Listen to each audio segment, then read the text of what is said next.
بسم الله الرحمن الرحيم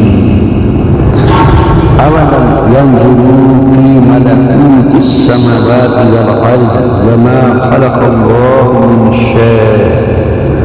کیا انہوں نے آسمان و زمین کی سلطنت اور جو چیزیں اللہ نے پیدا کی ہیں ان پر غور نہیں کیا؟ وَعَنْ عَسَىٰ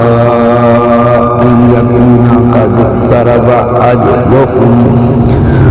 اور یہ نہیں سوچتا کہ شاید ان کی موت کا وقت نزدیک ہو رہا ہو۔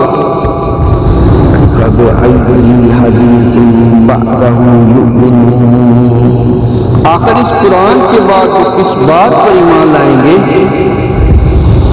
یہ لوگ رسول اللہ صلی اللہ علیہ وسلم کو تو مجنون کہتے ہیں لیکن خود عقل و فکر سے کام نہیں لیتے، ورنہ یہ لوگ اگر اللہ کی اس سلطنت و حکومت پر غور کرتے جو آسمان و زمین پر قائم ہے اور اس کی مخلوقات میں غور و فکر کرتے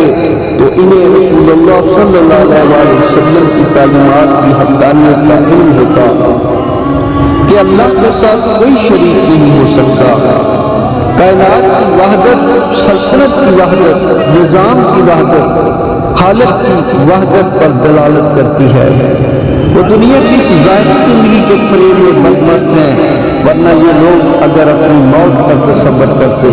تو بھی از راہ احتیاط نبی پاک صلی اللہ علیہ وسلم کی تعلیمات کو مسترد نہ کرتے۔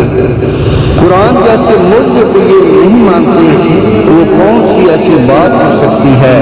جس پر وہ ایمان لاتے؟ اللہم صلی علی محمد وآل محمد وعجل فرجهم